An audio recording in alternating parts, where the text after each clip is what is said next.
Welcome to The Explainer. Today we're stepping right into the critical, high-stakes world of industrial temperature measurement.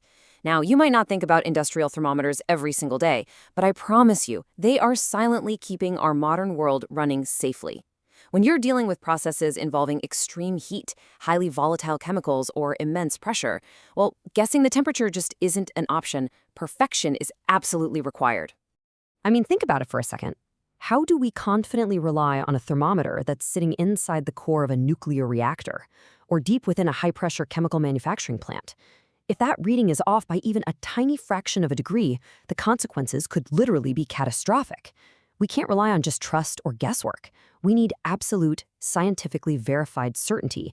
We need a globally recognized standard. And that brings us to the hero of our story today, IEC 60751, specifically the 2022 edition. This single, highly detailed international standard is essentially the invisible shield of the industrial world. It dictates the exact characteristics, the manufacturing tolerances, and the frankly brutal testing requirements for industrial platinum resistance thermometers. If a sensor wants to be trusted out in the field, it absolutely has to bow to this document. Okay, so let's quickly map out our journey to compliance. We're going to cover the quest for exact temperature, the core characteristics of platinum, understanding tolerance classes, decoding thermometer markings, and finally, those rigorous testing requirements. Section 1, the quest for exact temperature. Let's define the basics. Before we can even touch the complex math and testing, we really need to get our foundational terminology straight. The standard actually makes a distinct legal separation between the bare sensing component and the final instrument. So on one hand, you've got the platinum resistor. This is just the raw sensing element, a tiny piece of platinum wire or film embedded inside an insulator. On the other hand, you have the platinum resistance thermometer, or PRT. This is the whole shebang, the fully assembled device, including the metal sheath, the wires, and the terminals. The standard regulates both of these, but it is super vital we know exactly which piece we're talking about. Section 2, core characteristics of platinum. Let's look at the math. So why platinum? Well, it turns out platinum has incredibly predictable physical properties when it's exposed to heat. And in the world of platinum sensors, the single most important number you're ever going to see is 100. The standard strictly dictates that the nominal resistance should be exactly 100 ohms when the temperature is sitting right at 0 degrees Celsius. That's our industry baseline. In fact, you'll hear these devices universally referred to out in the field as PT100 sensors. P for platinum and 100 for the ohms at freezing. But the true magic here is how that resistance changes as things get hotter. The standard defines this highly specific mathematical heartbeat for the sensors. It's a temperature coefficient known as alpha of 3.851 times 10 to the negative third per degree Celsius. Now, you definitely don't need to memorize the math, but what you really should take away from this is that the standard legally defines the exact resistance versus temperature relationship. This is what gives us our baseline for global consistency. Because of this, a P100 sensor in Tokyo is going to behave mathematically identical to one in Toronto. Moving on to Section 3, understanding tolerance classes. These are basically our grades of precision. Look, not every industrial process requires absolute diamond-grade perfection, right? You wouldn't pay top dollar for that level of precision if you just need a rough estimate. So the standard creates specific grades of precision. Class A is the absolute peak of the mountain. It has the tightest allowable formula for error. Moving down the line, Class A is still highly precise, while Class B is really your standard industrial workhorse. And then Class C is for broader utility. To earn one of these grades, the manufacturer's sensor has to perform perfectly within these super tight mathematical formulas. But, it isn't just about the mathematical formula, it's also about how the resistor is physically constructed. The standard compares two main manufacturing styles: wire-wound resistors and film resistors. Wire-wound means it's actual, microscopic platinum wire all coiled up. Film means a very thin layer of platinum has been deposited onto a ceramic substrate. Because they naturally have different physical limits, the standard actually outlines different valid temperature ranges for each type.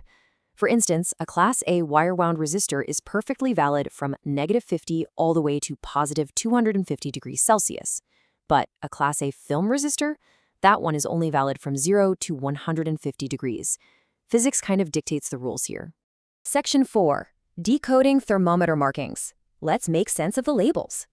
If you're an engineer picking up one of these sensors, you're going to see a highly complex string of alphanumeric codes stamped right onto the metal itself. Let's completely unpack a daunting string you might find on a real device. Say it reads 1XPT100 AA-W-SPI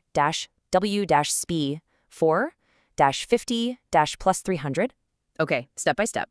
1XPT100 just means it contains one platinum resistor with a 100-ohm base.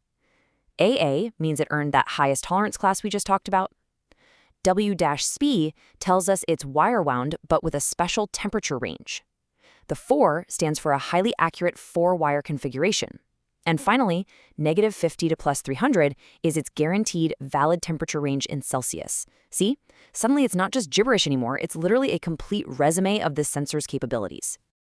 And that brings us to Section 5, rigorous testing requirements, how they actually prove conformity.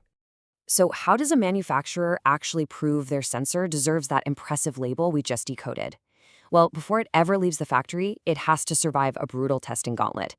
And the standard pulls absolutely no punches about who is accountable here. As this quote clearly states, suppliers shall be responsible for conducting the tests and for proving that the device conforms before transferring the device to the user. There's no passing the buck. The strict liability is completely on the manufacturer to ensure absolute perfection before that sensor is ever allowed to touch a real-world industrial plant. And what exactly do these tests look like? Honestly, it's basically a torture chamber. To prove stability, the sensor is baked at its absolute maximum upper temperature limit, in air for a staggering 1,000 continuous hours. To prove mechanical strength, it's subjected to intense sinusoidal vibration testing.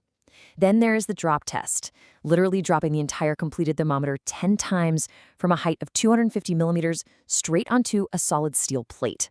It gets dunked in cold seal immersion tests and then blasted with 500 volts of alternating current for a full minute just to ensure dielectric strength. Believe me, only the strong survive this.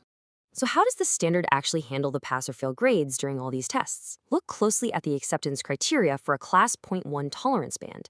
Notice those little error bars sitting on the data points? That right there is the expanded measurement uncertainty. The standard strictly requires that the sensor's reading, plus its uncertainty, must sit completely inside the tolerance limits. Take a look at resistor number 1 on the left. It's fully inside the bounds, so it passes. But look at resistor number 4 on the right. Its central dot is inside, sure, but its uncertainty error bar crosses right over that top limit line. Under IEC rules, that is a total rejection. It's an incredibly strict margin of error.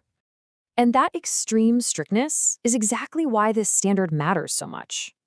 IEC 60751 truly acts as the invisible shield of global temperature consistency. The complex math, the tolerance classes, the decoding marks, and that brutal physical testing, it all works together to guarantee one simple thing, that industrial safety is never, ever left to chance. It ensures that when a sensor says a pipe is at exactly 250 degrees, the operator can trust their life with that information. We interact with the products of industrial manufacturing every single day, often completely unaware of the insane precision required to create them. So, I'll leave you with this. Next time you see a critical temperature reading or read about complex industrial engineering, will you recognize the rigorous, incredible journey of the platinum sensor behind it? Thanks so much for joining me on this explainer, and keep learning.